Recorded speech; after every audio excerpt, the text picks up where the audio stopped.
geus jadi kekuatan lain lalagaan suara-suara untuk mengarah ke revolusi geus loba jasa tinggal urang nu teu nyaho naon di presidenan ku sasaha ge jeung urang mah kieu bae dagang toge bae urang mah dagang kangkung bae tapi di luhur mah kuari keur acak-acakan malah geus mun dicaritakeun mah rempan mantak urang mendingan mawas diri masing-masing mendekatkan diri ka Gusti Allah lantaran di luar negeri Baghdad kos di urang awalna Syria kos di urang awalna Yaman kos di urang awalna Turki kos di urang awalna mantak para ulama dikumpulkan sadunya untuk memecahkan Indonesia lantaran Indonesia tegas di ujung tanduk mantak kurang sing loba ngadoa khawatir lain lalagaan tetap kurang mah ngadoana mudah-mudahan Allah mere salamet ka urang salamet ka negara urang salamet bangsa urang urang lamun nyaritakeun salamet mah gampang tapi lamun urang nyaritakeun per provinsi kuari inggis per provinsi inggis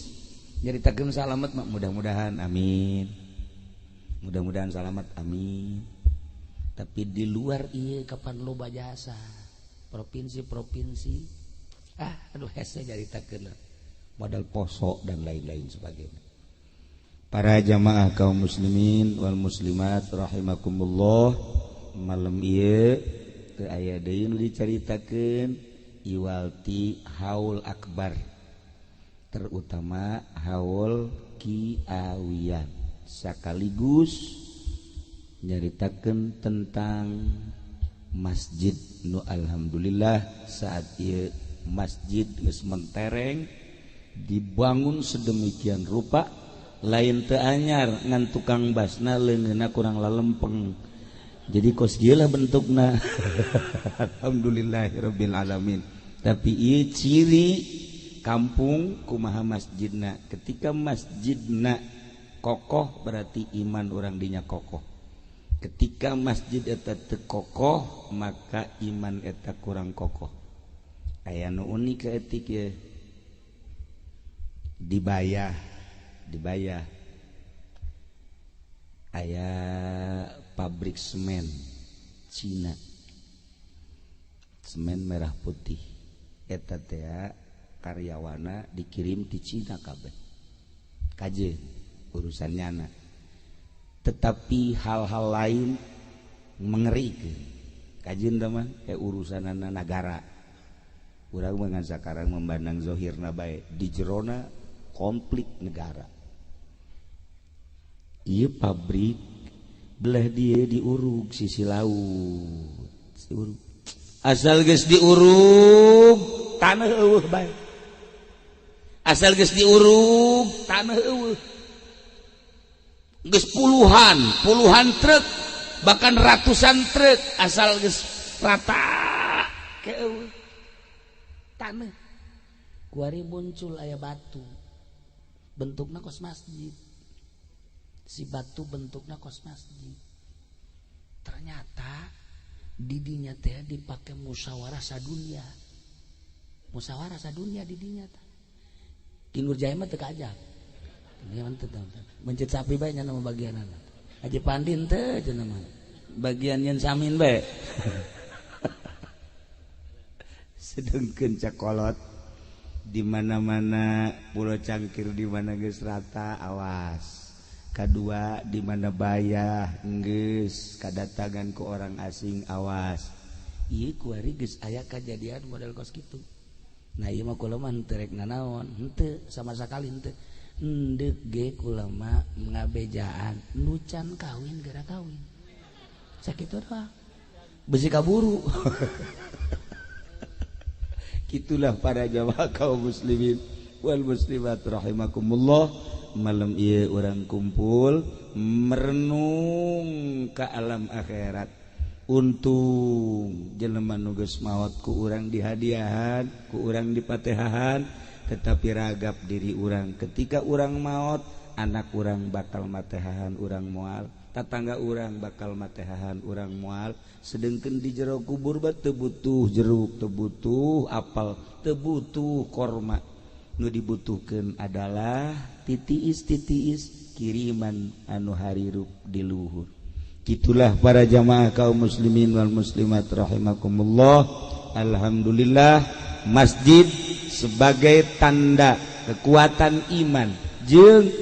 urang lamun ningali tempat-tempat teh urang sadar ningali lapangan cek pikiran orang oh paranti main bola ningali balai desa oh paranti ngabenerkeun SPPT ningali polsek oh paranti tempat setan udah gitu kan begitu ningali masjid Masya Allah paranti main gaple nyahuan kami masjid ya karbadak masjid mah al masjidu baitu taqiyin masjid adalah imahna jelema nu tararakwa asal jelema geus leuleus bae hatena haji bae asup ka masjid lamun can leuleus moal daekeun lamun jelema happy bae nyandung can diterekan kuno kolot moal daekeun ka masjid lasal nu kolot geus jarekan we haji bae ngadapang we di masjid di masjid kula ge eta aya jelema ngahape babari ngedang kula mah teu engah asal kula salat ngan ngahape asal salat ngahape kabelah dieu ku sering nanya ka ieu eta si jelema bari nangkara kok ngahape bae kunaon nyaduk oh paing berarti hubungan jeung ngora di masjid jelema eleh main di Cilongok mah di Cilongok bae beok kabeh eleh ka masjid kieu asal kula liwat ka masjid ngan aya asal kula nanya dia eta sih kaleh main cenah kiai oh ya bu masjid aing pake lelecehan kitu budak tapi antepkeun daripada nyana ngunculungkeun ka sumur dibandingkan ka masjid ieu ge asalna ieu masjid kos kitu tipena ieu tipe bangsa eleh main ka dieu pelarian anu nyandung disarekan ka dieu salah geus ieu masjid lain lalagaan ieu nikmat nuantak wa takaffalallah Allah nanggung man kana baituhu al masjida ka jelema anu imahna masjid baitu kulli taqiyin imah setiap jelema nu takwa jeung Allah nanggung ka jelema nu imahna masjid ditanggung ku Gusti Allah lamun urang geus memiliki masjid berarti urang teh geus asup ka imah Allah. Lamun urang geus memiliki masjid, urang geus asup ka imah Allah. Ku Allah dijamin setiap jelema anu imahna masjid dijamin ku Gusti Allah. Jamin tina naon? Ieu nu untungna ieu. Minar roah wal jawaz ila sirat, minas sirat ila jannah. Dijamin ku Gusti Allah tina kasenangan, rahmat jeung nu paling indah adalah liwat di jembatan Shiratal Mustaqim menuju surga. Ieu masjid. Ieu leutik we ieu masjid tapi tanagana gede jasa. Diisian ku lembur ieu asana moal naon kitu ngaranna? Moal mahi, moal pinu, moal mahi. Moal muat. Masjidna leutik kampungna gede tapi tanagana gede. Lain cakula tapi cakangjing Nabi tanagana lain lalagaan. Wa takaffalallahu man kana baituhu al masjida. Allah nanggung jawab ka jelema anu imahna masjid ditanggung minar rawahi war rahmati wasyirat wal jawaz minas syirat ilal jannah. Gugus ya Allah ditanggung senang, ditanggung rahmat, ditanggung jaga di akhirat liwat di jembatan Shiratal Mustaqim menuju surga. Lamun orang dedelean mata orang salah ieu masjid kos kieu amat tapi maknana bakal nyebrangkeun urang dieu tiblah dieu neraka ka surga. Ya Allah, ieu lain lalagaan dia. Cakagin Nabi eta mah ditanggung jawab yang nyebrangkeun jelema ti dieu ka ditu ka surga. Nah urang di nu kamari nempelkeun cat eta geus meuli tiket mantep guys pokona bata cat tadi dia ye aduh anu kamari meuli paku geus mantep alah cenah ieu mah urang dieu mah kamari teh ngan syukur sabagian encan kuari encan kabagian aya nu loba keneh nu encan mere kumpulkeun bikeun ka Haji Jaya kena kawin deui teh ieu lain lalaga di tanagana gede jasa dan mantap urang setiap neuleuh masjid urang mah neuleuhna ku mata ieu bae bagus amat jore amat gede amat leutik amat tapi lamun urang ningali ku mata ieu teh Allah nanggung jawab ngaberangkatkeun urang nyebrang jembatan Shiratal Mustaqim menuju surga sadajan leutik masjid mudah-mudahan urang dieu kabehan ke jaga dipuateun ka dieu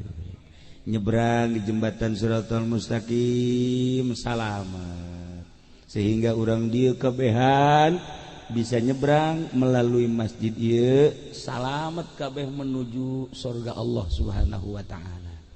Di lain tempat masjid sarua bae. Yu urang ropea masjid sing hade. Ulah ngabanguna aya kotoran di masjid kemudian dipiceun eta teh geus termasuk tiket ka surga. Miceun kotoranana doang, miceun kotoran tiket ka surga. Nu kamari teu kabagian ngabangun masjid deuleutkeun mun aya kotok ngising gegeran mun eueuh bae kotok-kotok urang garinyakeun ngising sia itulah para jamaah kaum muslimin wal muslimat rahimakumullah nah iyalah urang nu mantak daek dieu kieu ge urang hayang salamet adapun fasilitas menuju keselamatan aya di diri urang sakumaha urang dek diangkat jadi wali ku Gusti Allah ulah neangan nu eueuh fasilitas jang wali aya di diri urang napakuran mata urang bisa jadi wali napakuran ceuli urang bisa jadi wali dina harti fasilitas nu dibikeun ku Gusti Allah ka urang ialah jang menuju jadi menuju neangan menuju mencapai ridho Allah Subhanahu wa taala cuman ngutak-ngatikna hungkul nu kudu aya nu nuduhkeun gitulah para jamaah dek menuju dek neangan ridho Allah fasilitas nu aya di urang ketika urang dibere harta eta teh fasilitas jang menuju ridho Allah dibere ku Gusti Allah urang teh dibere fasilitas meureun urang dibere tanaga gede jang babantu neangan ridho Allah melalui tanaga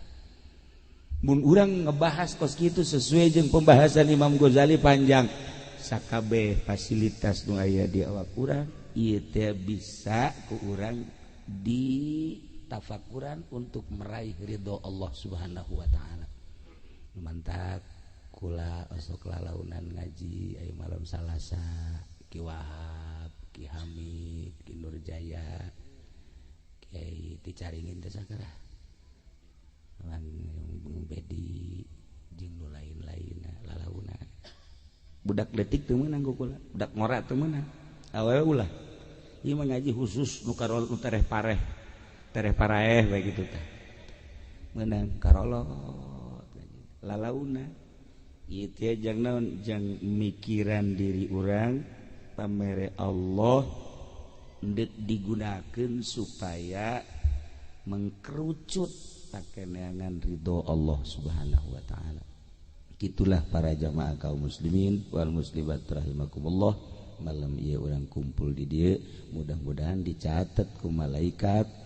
dijadikeun sebagai saksi bahwa urang cinta Allah Subhanahu wa taala, bahwa urang cinta Kangjeng Rasulullah Muhammad sallallahu alaihi wasallam, bahwa urang cinta para aulia Allah, cinta syiar-syiar agama Allah Subhanahu wa taala. Gitulah para jamaah kaum muslimin wal muslimat rahimakumullah dicekapkeun sakieu nyuhunkeun dihapunten tina samudaya kalepatan sareng kakiranganana.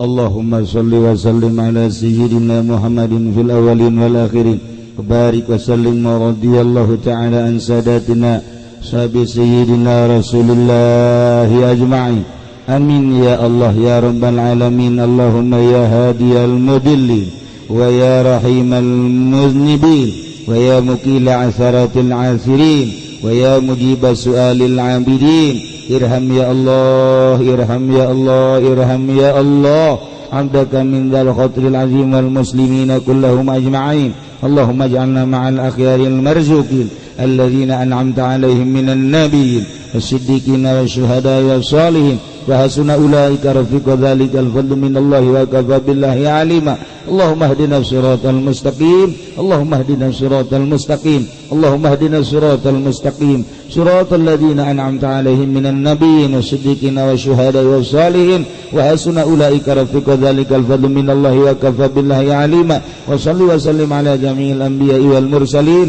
walhamdulillahi rabbil alamin wallahu al-muwaffiq ila aqwamit thariq. Assalamualaikum warahmatullahi wabarakatuh.